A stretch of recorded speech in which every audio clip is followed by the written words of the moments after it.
Hello and welcome back.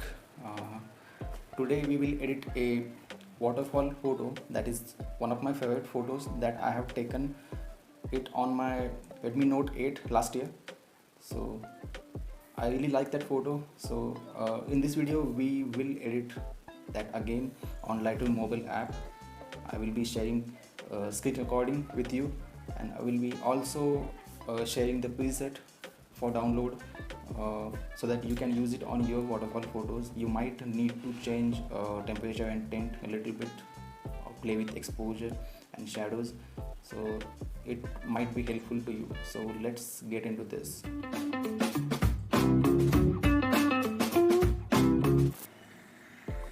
As you can see, this is the photograph, and this is Lightroom mobile app I'm using. You can see it's shot on Redmi Note 8 and it's a raw file, so it has all the details, highlights and shadow details in it, so it will be fun to edit this picture. I have taken it using Google Camera app, so the highlights are not blown out and all the details are preserved in this photo. So let's first start with texture. So texture to 16, clarity to -23-ish. Of course you can apply clarity locally by introducing some adjustments. DA is to -5 because there's too much contrast and I don't want to cover the shadows, so DA is to -6. Vignette, we will apply vignette through masking. So let's go to sharpening. This is fairly sharp picture, so there's no need to sharpen it more, I think. Let's go to exposure and let's see.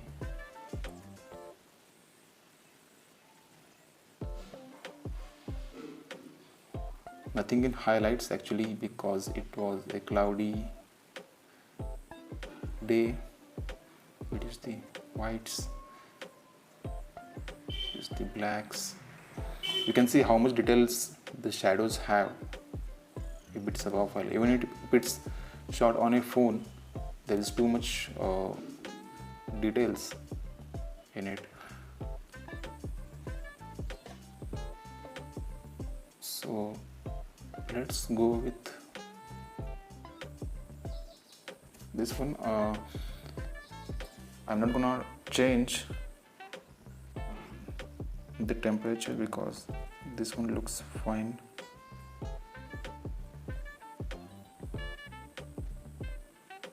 Okay, I will increase vibrance to around 60, saturation to -20,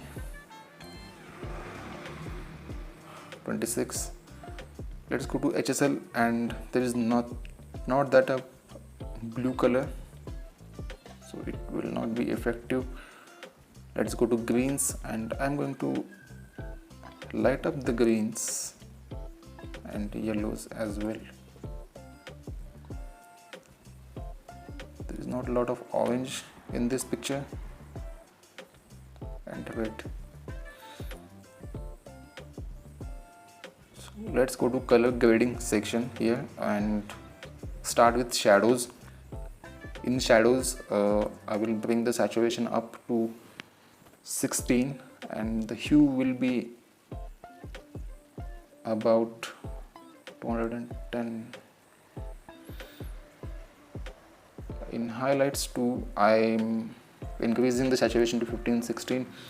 The hue will be little on warmer side, 65 is fine.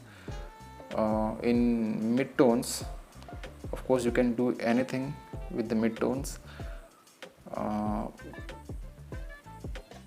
gonna use a little bit of greens. This is the before and this is after. So we have made pretty much an improvement to the raw file. So let's start with the curves.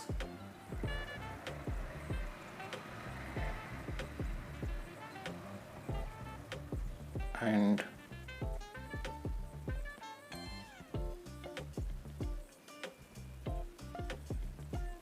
you can manage blacks and whites through the curves basically. So let's introduce some cyan in the shadows, because I want those rocks to look a little bluish. Also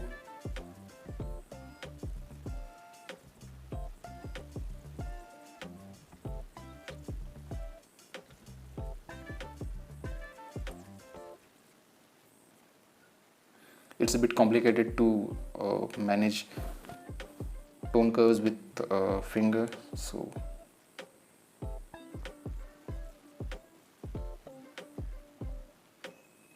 okay, this much is fine. The blues are not that blue, so we'll play with these sliders and also with shadows.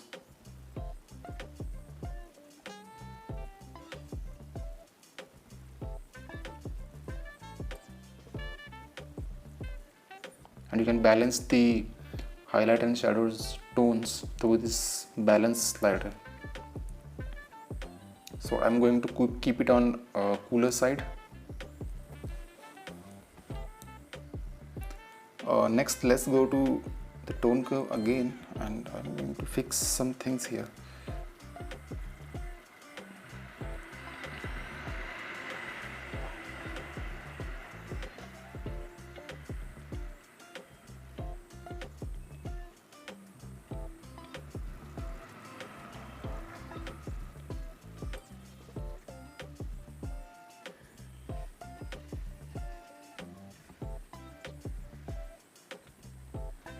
This one looks fine. To make it more interesting, let's add some gradient.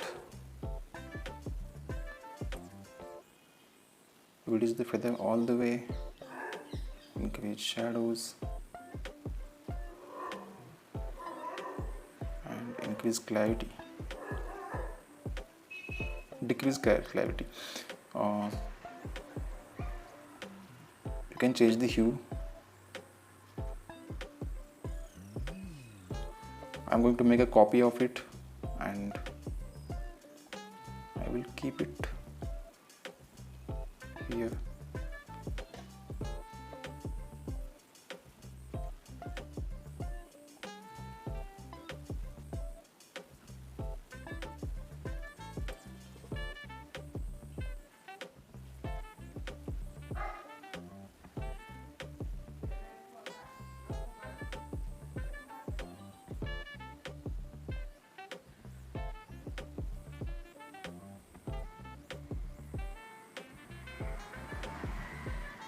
So in the crop, I don't think there is a need.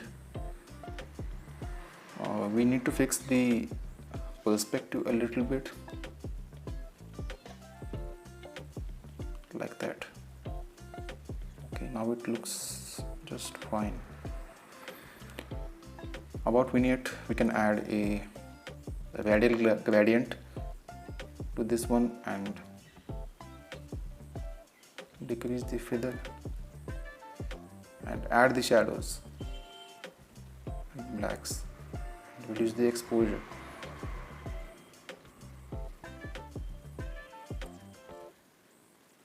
So this is the before and this is the after. So let's save this as a preset. Select all. Let's name it as X9. Okay, now it is saved.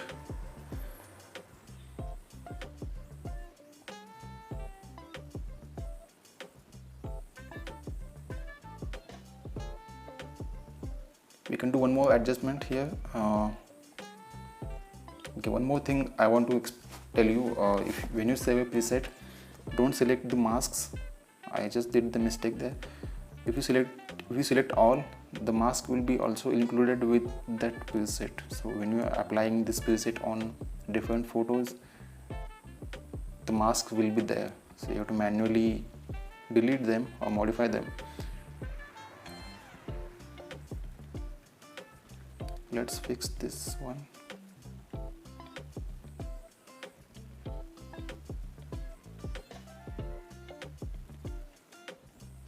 I think it's too much saturated.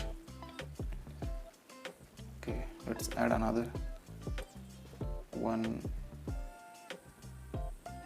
here and increase the shadows, saturation, and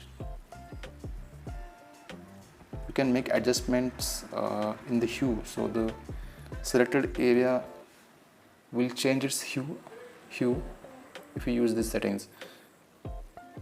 I think this one looks fine. Thanks for watching, and download the preset from the description and use it on your photos. Thank you.